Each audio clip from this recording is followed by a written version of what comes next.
Reciban todos un cordial saludo. Mi nombre es Octavio Salazar. Soy abogado especialista en temas tributarios y fiscales. Vengo trabajando más de 13 años en diversos tópicos relacionados con la SUNAT, con planeamiento tributario, estructuración fiscal, atención de fiscalizaciones, y hoy tengo el agrado y la buena suerte de responder a la invitación de mi amigo y colega Hugo Mendoza para acompañarlos y conversar un poco más sobre derecho tributario en esta clase o exposición a la cual denominamos el ABC del derecho tributario. Empecemos pues. Una cuestión esencial y yo creo fundamental para entender o para llegar al concepto de derecho tributario es en principio conocer en qué consiste la actividad financiera del Estado. Y entendamos que cuando hablamos de la actividad financiera del Estado no nos referimos a una finalidad en sí misma, sino que nos referimos al medio por el cual el Estado procura hacerse de ingresos para cumplir con sus funciones. Sus funciones relacionadas con necesidades públicas. Es decir, a través de la actividad financiera del Estado, este último recoge, se procura, gestiona los ingresos públicos para aplicarlos como gastos públicos y coberturar y cumplir con las necesidades públicas que demanda la sociedad. Esto naturalmente permite el desarrollo de grupos sociales, permite el desarrollo de naciones y eventualmente es a donde apuntamos como piedra angular de lo que después vendría a ser el concepto de derecho tributario. Finanzas públicas, ingresos públicos y gastos públicos. A ver, ¿qué son las finanzas públicas? Son la gestión económica del Estado. Es decir, es el conjunto de políticas y herramientas que utiliza el Estado para obtener, para procurarse de ingresos. Típicamente hablamos de la recaudación tributaria, concepto al que llegaremos después. Y estos ingresos, estos recursos de los cuales se hace el Estado, puedan ser asignados o puedan ser canalizados a los gastos públicos a través de dos herramientas o dos conceptos que seguramente conocemos: presupuesto público y ejecución del gasto. Entonces, reitero, es clave que cuando hablamos de finanzas públicas entendamos el concepto de ingresos públicos, que son todos aquellos medios, aquellas manifestaciones en pro de generar ingresos a los cuales el Estado recurre con el objetivo fundamental de cubrir necesidades públicas a través del gasto público. Cuando hablamos también de finanzas públicas, ingresos públicos y gastos públicos, podemos hablar de una clasificación de los ingresos públicos. En principio, la doctrina nos ha comentado históricamente una clasificación tripartita o tres tipos de clasificación de los ingresos públicos, que digamos son los que se han acentuado más a lo largo del tiempo y los que seguimos estudiando hasta el día de hoy. Los ingresos públicos ordinarios y extraordinarios. Me quedo aquí. Los ordinarios son los ingresos públicos regulares y recurrentes del Estado. Un gran ejemplo son los impuestos, son las tasas. Recordemos que un impuesto como el impuesto a la renta es un tipo de tributo que está presente en todos los casos y en todos los medios. Nosotros como personas naturales contribuimos con el impuesto a la renta y también contribuimos muy frecuentemente con tasas, desde trámites muy sencillos como generar la copia del DNI, generar una partida de nacimiento, generar cualquier tipo de documentación relacionada a alguna entidad de la administración pública, viene asociada al pago de una tasa. Esos son ingresos ordinarios. Los ingresos extraordinarios, en cambio, son aquellos excepcionales. Por ejemplo, la venta de activos estatales, que ocurre, o el endeudamiento público, que también ocurre, y especialmente hay una especie de debate al respecto de este último concepto, endeudamiento público, porque pese a que no debería ser una regla y debería ser, reitero, un ingreso extraordinario, para algunos países y en algunos momentos determinados se vuelve más ordinario que extraordinario. Tenemos también a los ingresos públicos clasificados en presupuestarios y extrapresupuestarios. Creo que el nombre habla por sí mismo. Los ingresos públicos presupuestarios son aquellos que están previstos desde el momento 1 y aquellos ingresos extrapresupuestarios son los que no fueron previstos, sea porque no se anticipó en ese momento el Estado como tal y no advirtió sobre ellos, o sea porque por una necesidad surgen. También hablamos de ingresos públicos de derecho privado e ingresos públicos de derecho público. Recordemos que la actividad estatal puede llevarse a cabo ejerciendo el Estado un rol equiparable a un sujeto privado. Hay contratos de concesión, hay contratos de compraventa de activos, hay contratos incluso de arrendamiento, donde el Estado puede alquilar algún activo algún bien de capital o algún activo que tenga a disposición. Y hablamos de un contrato en el cual se equiparan las condiciones a un privado cualquiera. Y también hablamos de ingresos propios del derecho público. Reitero, los tributos. En este orden es que llegamos a conversar algo más sobre el derecho financiero. Y el derecho financiero es parte del derecho público. Digamos que en el derecho financiero reposan las reglas sobre la actividad financiera del Estado. No es ciertamente un derecho homogéneo, no es un derecho que pueda entenderse como codificado al estilo del Código Civil. No es un derecho uniforme, es un derecho que además tiene muchas ramas y que ambas suelen ser independientes una de la otra. Hablamos, por ejemplo, de la rama derecho presupuestario, hablamos del derecho tributario, hablamos de normas de crédito público, de tipos de endeudamiento, hablamos de gestión patrimonial y hablamos de regulación de la moneda, donde incluimos al BCR. Es así que llegamos al concepto de recaudación tributaria. Y aquí me permito dar algunos comentarios. A ver, ¿qué es la recaudación tributaria? Antes de entrar a la información que está en la lámina. La recaudación tributaria es el proceso mediante el cual los gobiernos obtienen ingresos a través de los impuestos para financiar el gasto público. Tan sencillo como eso. Repito el concepto. ¿Qué es la recaudación tributaria? Es el proceso mediante el cual los gobiernos obtienen ingresos públicos a través de los impuestos para financiar el gasto público y agregamos, cubrir necesidades públicas. En ese orden, reitero, remito nuevamente la exposición a lo que está en la lámina. En la región latinoamericana, los gobiernos nacionales y subnacionales, llámese gobiernos locales o municipales, recaudan en impuestos un 17.5% del Producto Interno Bruto. La recaudación impositiva es mayor en los países de Europa Oriental y en el conjunto de los países no latinoamericanos que son miembros de la OCDE.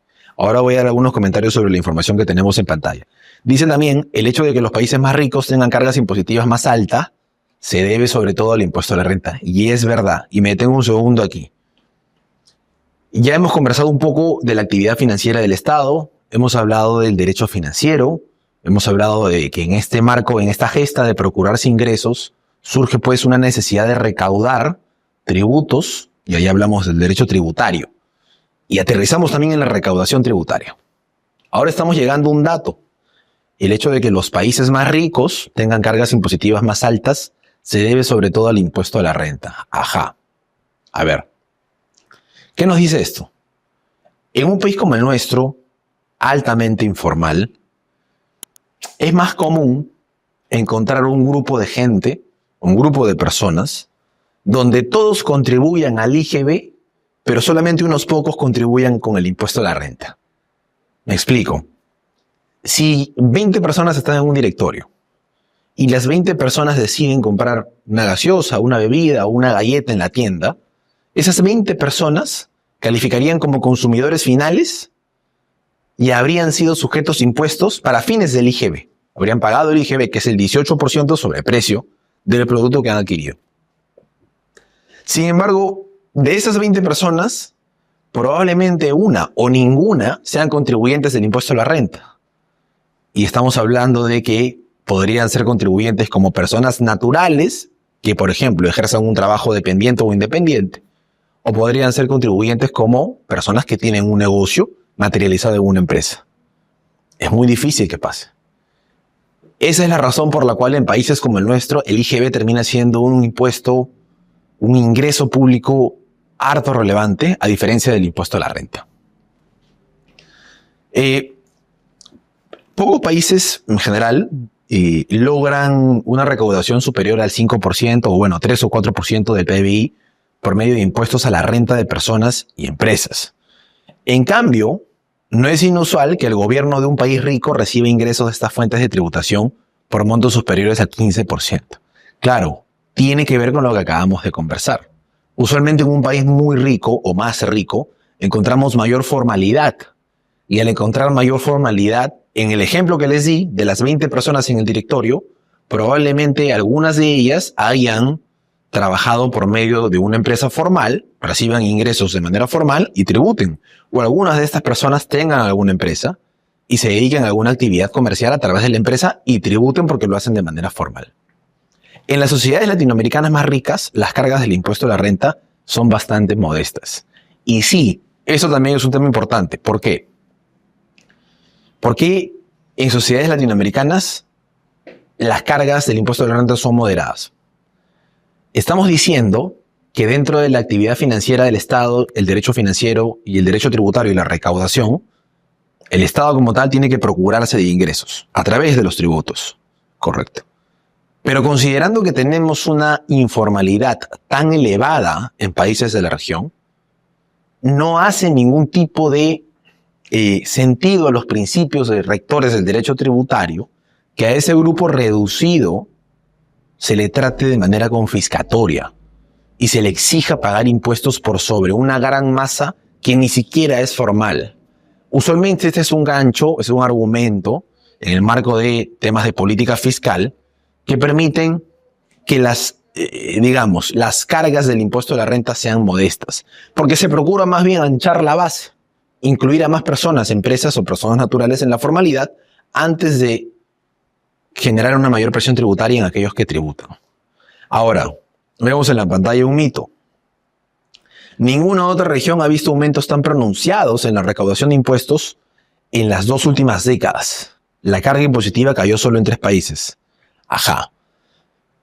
Es verdad. Yo creo que, y aquí entramos un tema muy discutible, especialmente en países como el nuestro, reitero, donde tenemos una base tributaria no tan ancha, más bien muy sofisticada, y toda reforma tributaria mayormente impacta, o generalmente impacta, en esa pequeña base. Es claro que al tener una pequeña base no podríamos hablar de una recaudación que suba de manera considerable o material, ni con la mejor reforma que se pueda implementar, sino que lo que debemos procurar es generar una mayor base, una ancha base. Aumento en la recaudación desde los años 90. Interesante. Esta lámina es muy interesante. Hay impuestos clave como el IGB en el mundo, conocido mayormente como el IVA, el impuesto al valor agregado, y el impuesto a la renta de las empresas, impuesto a la renta corporativo, que han mostrado pues un crecimiento importante en su recaudación en las últimas décadas. Eso no lo podemos negar. De hecho, ha crecido considerablemente la recaudación tributaria en estos conceptos, agregándose otros elementos también de carácter tributario como regalías, las del sector minero, por ejemplo, y otras fuentes de ingreso de los gobiernos nacionales, ¿no? Y hablamos, por ejemplo, de tributos asociados a cargas y beneficios laborales. En pocas palabras, hay una brecha entre la realidad y el mito de la baja recaudación en los países latinoamericanos y caribeños. Porque no es tan cierto, y lo decimos con los números, que la recaudación se está perdiendo, se está diluyendo o se está recaudando menos.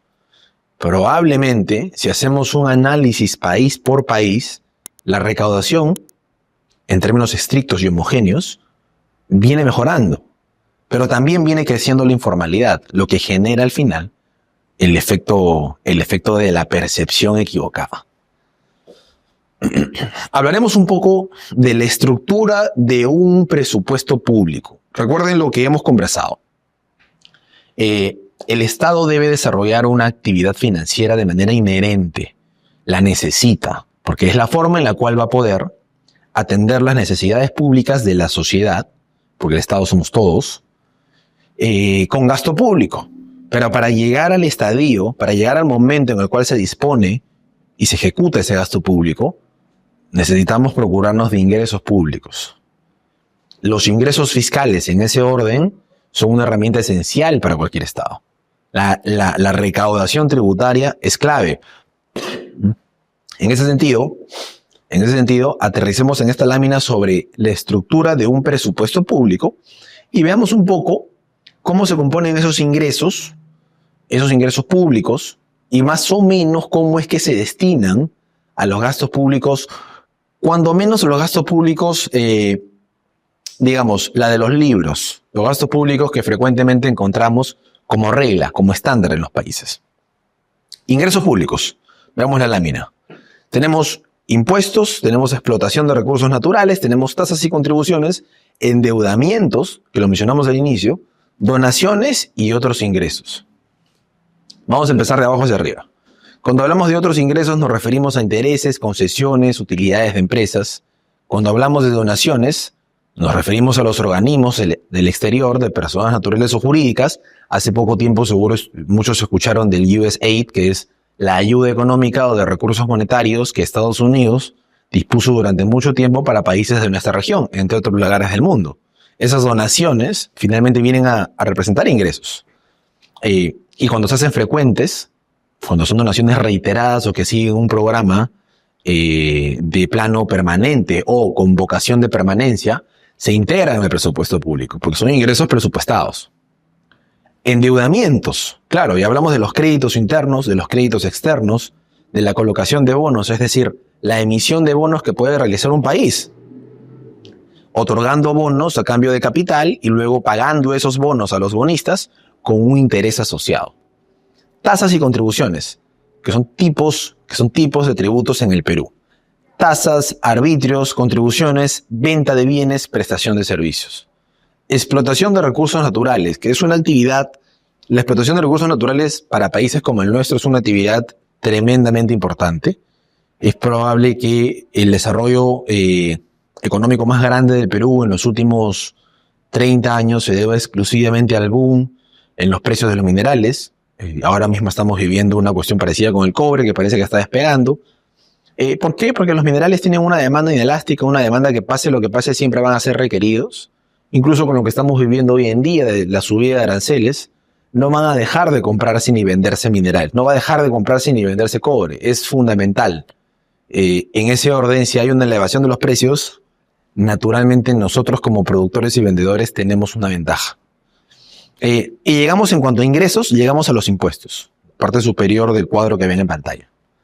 Hablamos del IGB, del impuesto a la renta, del selectivo al consumo, el impuesto a las importaciones, impuesto predial, que es un impuesto del tipo patrimonial, busca gravar la riqueza manifestada en patrimonio a través de predios que tengan las personas, y el impuesto de alcabala, que grava la transferencia de bienes inmuebles.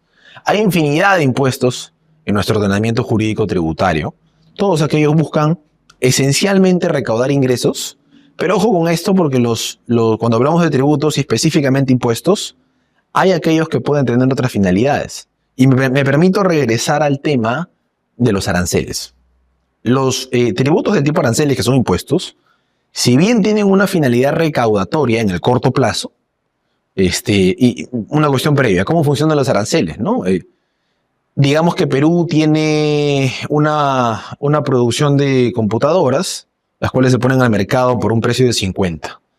China tiene una misma producción de computadoras con las mismas características y se ponen a oferta en el mercado peruano por un precio de 20.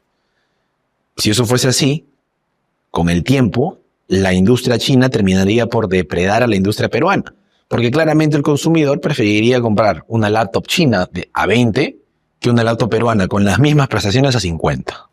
En ese orden es que el gobierno y el Estado, que somos todos, procura proteger su industria, la industria local, y decide imponer aranceles a los productos que vengan de China, específicamente estas laptops. Aranceles del 100% o del 200%. Con lo cual, colocar una laptop producida en China significa que se encarece todo el proceso, el productor no quiere desprenderse de su margen, no quiere ganar menos o perder, que es natural, entonces tendría que vender sus productos en el Perú a 60. Recordemos que la laptop peruana vale 50, con lo cual se fomenta que los consumidores nuevamente elijan la laptop peruana, y más aún, se fomenta que los productores peruanos con el tiempo se vuelvan más sofisticados, se especialicen más y logren producir laptops peruanas de mejor calidad y tal vez a menores precios, con lo cual se protege la industria, ¿correcto? Entonces, claro, en mi ejemplo, estoy acreditando cómo es que los aranceles, si bien tienen una finalidad recaudatoria de procurarse ingresos como primera medida, esta es una cuestión netamente temporal. Es una cuestión que, digamos, no se asocia a la finalidad última del arancel, sino que hay otras cuestiones detrás, como proteger la industria, fomentar el desarrollo de una determinada actividad empresarial, etc. Hablemos ahora en la misma lámina de los gastos. Cuando hablamos de gastos, tenemos que hay gastos operativos de las entidades públicas. Y aquí siempre me encanta citar un ejemplo. Ustedes saben que en el Perú, en los últimos 6 meses, venimos siendo parte de una campaña feroz de fiscalizaciones a cargo de la Administración Tributaria. Se están fiscalizando tanto a personas naturales como personas jurídicas. Los funcionarios de la SUNAT, los agentes fiscalizadores, los verificadores y los controladores están muy pendientes de lo que hacen las empresas y las personas. Claro, eso supone que un funcionario o un trabajador de la SUNAT tenga un salario y disponga de recursos. A eso nos referimos. A eso nos referimos cuando hablamos de gastos operativos de las entidades públicas. Tenemos también inversión en el servicio de deuda pública. Tenemos también proyectos de inversión y mantenimiento. Tenemos costos de prestación del servicio, proyectos de inversión y pago del servicio de la deuda pública, actividades y proyectos específicos detallados en convenios y gastos operativos o proyectos de inversión. Todos aquellos son gastos corrientes, son gastos del tipo estándar, regla general, permanentes. Esto funciona un poco como la contabilidad. Cuando hablamos de gastos corrientes y no corrientes, gastos que pasivo corriente o pasivo no corriente, pasivos que vencen después, pasivos que vencen antes, todos estos conceptos son el estándar. Pueden haber igualmente otros gastos no presupuestados, tal vez no estimados, tal vez no tan, entre comillas, normales, que van a demandar incluso una mayor cantidad de ingresos públicos para poder ser cubiertos. Pasemos a la siguiente lámina. Ideas básicas. A ver, ¿qué ideas básicas tenemos? Esta lámina es interesante y ya le hemos respondido un poco. ¿Qué son los tributos y por qué son necesarios? A mí me gusta empezar siempre recordando aquí la importancia cuantitativa de los tributos. Los tributos que además hemos comentado, y hago una cuestión previa otra vez, nuestro ordenamiento jurídico mantiene una definición tripartita de los tributos. No nos dice exactamente los tributos son ABC, nos da características de los tributos y nos dice que hay de 3 tipos: impuestos, tasas y contribuciones. En ese orden, hay una importancia cuantitativa de los tributos porque estos representan una fuente esencial de ingresos para los estados. Esa es la primera idea con la que tenemos que convivir. Los tributos representan una fuente fundamental de ingresos para los estados. No cabría la posibilidad de sostener un estado sin recaudación tributaria. Por lo menos no hay una única experiencia comprobada en el mundo de algún estado que se haya despojado de su poder tributario y que se mantenga como un estado acorde, como un estado real y eficiente. No existe. Entonces, cuantitativamente es fundamental. Ahora, el pago del tributo, como ven en pantalla, es obligatorio. Claramente tiene que ser obligatorio. Es un mandato. Constitucionalmente está así, porque es necesario financiar el Estado. Y es necesario además que se logre la finalidad del Estado. Voy a citar una frase que me encanta y que además siempre recurro a ella con mis alumnos cuando hablamos de derecho tributario. En la historia moderna, ningún Estado importante ha sido capaz de sostenerse a sí mismo mediante cuotas o contribuciones voluntarias. Las contribuciones filantrópicas no son siquiera una fuente significativa para la mayoría de países. Una fuente significativa vendrían a ser los impuestos, que son por definición pagos mandatorios. Si bien bajo este esquema nos encontramos también por free riders, y ahora me detengo en este concepto, el Estado puede concluir que los beneficios totales son superiores a los costes, por lo cual puede suministrar el bien público y pagarlo con ingresos fiscales, mejorando el bienestar de todo el mundo. Bottom line, o en resumen, lo que nos dice esta idea, la lógica de la acción colectiva, recomiendo mucho ese libro de Olson, lo que nos dice esta idea es que los tributos son necesarios, y al ser necesarios no pueden dejar de ser obligatorios. Ya sabemos por qué. Porque los ingresos públicos procuran manejarse con gastos públicos que atienden necesidades públicas. Un concepto interesante que acabamos de conocer o de citar es el de los free riders. ¿Y qué significa un free rider? Bueno, es ineludible que cuando hablamos de una obligación, hablemos también de quienes no cumplen la obligación, quienes se mantienen, como diría muy coloquialmente alguna frase hollywoodense, fuera de la ley. Claramente hay personas que no contribuyen con la generación de ingresos públicos porque no pagan impuestos. Y basta con decir que el Perú, en sus momentos más álgidos, coqueteó con una tasa del 80% de informalidad en cuanto a la economía. Entonces, claro, tenemos a muchos free riders.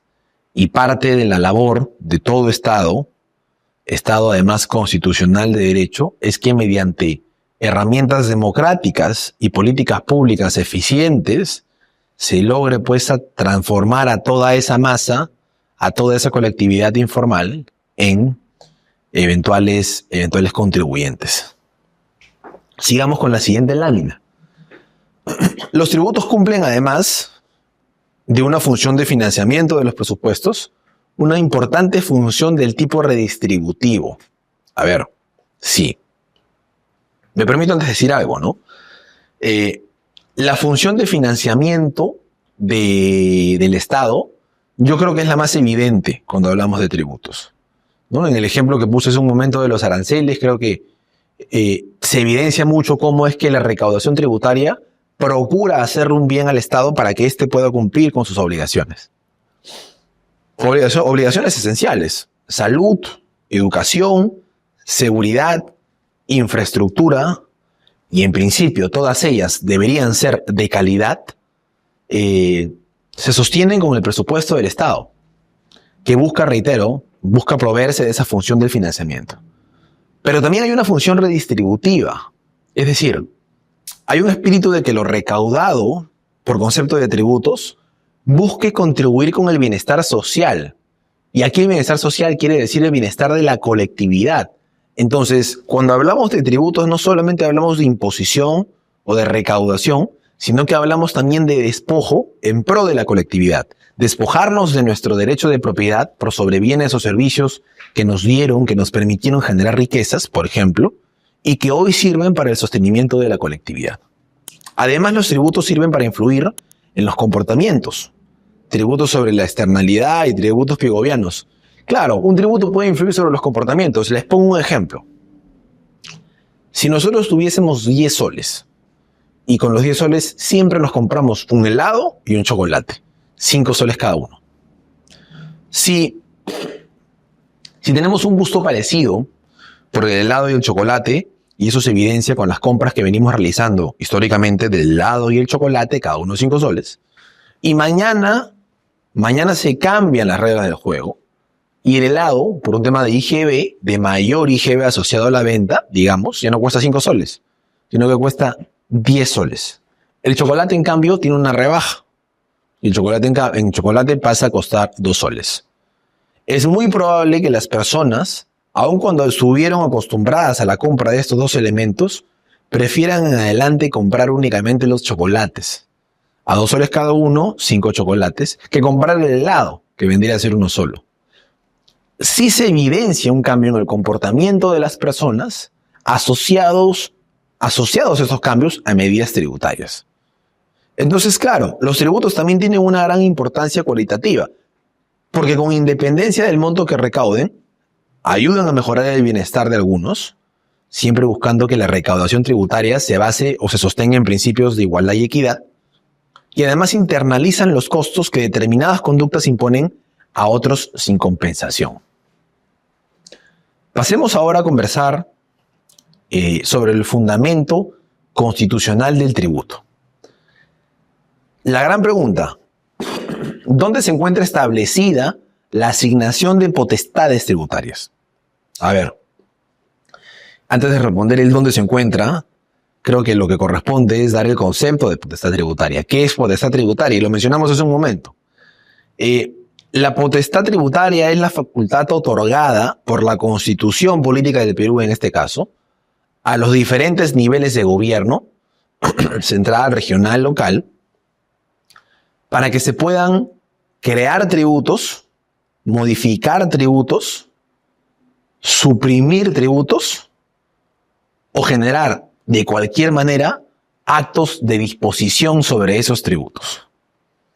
Ese es el concepto de potestad tributaria. Reitero, viene conferido por la propia Constitución. La asignación de potestades tributarias forma parte del diseño de la estructura y el funcionamiento del Estado. Es inherente al régimen económico y político de un Estado. Sin la asignación de estas potestades tributarias, el Estado no podría sostenerse y a su vez no podríamos hablar de un sistema tributario integral. No existiría. La potestad tributaria consiste entonces en la atribución que le da la Constitución a los diferentes niveles de gobierno para crear, modificar, suprimir o exonerar tributos, en general cualquier acto de disposición sobre ellos. Vamos a avanzar a esta lámina que está en pantalla. Esta es la Constitución vigente del Perú, la tan cuestionada por algunos y avalada por otros. Lo cierto es que en el artículo 74, dentro del capítulo del régimen tributario y presupuestal, se refrenda lo que acabamos de conversar, que viene además de una doctrina jurídica de larga data. Los tributos se crean, modifican o derogan o se establece una exoneración exclusivamente por ley o por decreto legislativo en caso de delegación de facultades, que es lo que vemos usualmente con cada cambio de gobierno y cada vez que asume un nuevo presidente. Pide facultades y regula en materia tributaria. Salvo los aranceles y las tasas, los cuales se regulan mediante decreto supremo por el Ejecutivo. En los siguientes párrafos se hace referencia a dos temas. Que los gobiernos regionales y locales pueden también ejercer potestad tributaria con ciertas limitaciones y que en todos los casos, todos, gobierno central, regional y local, deben respetar los principios de reserva de ley, de igualdad y de respeto a los derechos fundamentales, que vamos a verlos más adelante. También nos dice que las leyes del presupuesto y los decretos de urgencia no pueden contener normas sobre materia tributaria, pues las leyes relativas a tributos de periodicidad anual, además, rigen a partir del 1 de enero del año siguiente a su promulgación. No surten efectos las normas tributarias dictadas en violación de lo que establece el artículo 74 de la Constitución. Solamente me permito citar esta sentencia del Tribunal Constitucional, creo yo bastante importante, y la leo. La búsqueda de una sociedad más equitativa, propia del Estado social y democrático de derecho, se logra justamente a través de diversos mecanismos, entre los cuales la tributación juega un rol preponderante y esencial. Pues mediante ella cada ciudadano, respondiendo a su capacidad contributiva, aporta parte de su riqueza para su redistribución en mejores servicios y cobertura de necesidades estatales. Vamos a saltar ahora a la siguiente lámina. También vamos a la siguiente, porque ese es un recuento de cómo se ha venido cambiando el concepto de potestad tributaria a lo largo de las diversas constituciones que hemos tenido, 79, la que precede al 93, la del 33, también está la del 67, 1867, ojo, vámonos a la siguiente lámina, 1860, 1856, 1839, 1834 y 1823. Claro, con el tiempo el concepto de tributo se ha ido sofisticando ciertamente hasta la versión que tenemos el día de hoy. Ahora, en la siguiente lámina van a poder ver cuáles son los titulares del poder tributario. Y básicamente hablamos, ahí si me ayudas con la siguiente lámina, van a ver que estamos hablando del gobierno central, poder ejecutivo, poder legislativo. ¿Por qué poder ejecutivo? Lo hemos dicho. El poder ejecutivo regula en materia tributaria a través de una ley autoritativa que tiene que ser aprobada y publicada. Y en ese caso el gobierno central regulará, poder ejecutivo, regulará a través de decretos legislativos. Los gobiernos locales y regionales también ejercen potestad tributaria. Es interesante porque, un comentario aquí, ¿no? El poder ejecutivo es finalmente el responsable de la administración y ejecución de las políticas públicas de un país, incluyendo la política fiscal o las políticas de orden tributario. Entonces, claro, algunos usualmente cuestionan por qué es que el gobierno central, como poder ejecutivo, solamente puede regular en materia tributaria excepcionalmente a través de una ley autoritativa. Y esto es porque, recordemos que de acuerdo a la división de poderes de nuestra Constitución, el poder legislativo es el que representa la voluntad popular. y tendría que ser, por esencia, el Poder Legislativo, nosotros, representados en el Congreso, en las cámaras de diputados y senadores, conforme se viene en lo siguiente, quienes regulen al respecto.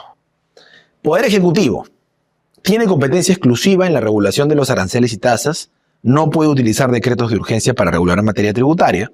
Poder Legislativo tiene competencia para regular los impuestos y contribuciones y no puede aprobar tributos con fines predeterminados, salvo solicitud del Poder Judicial. Gobiernos locales tienen competencia para crear, modificar y suprimir contribuciones y tasas dentro de su jurisdicción territorial, únicamente dentro de su jurisdicción.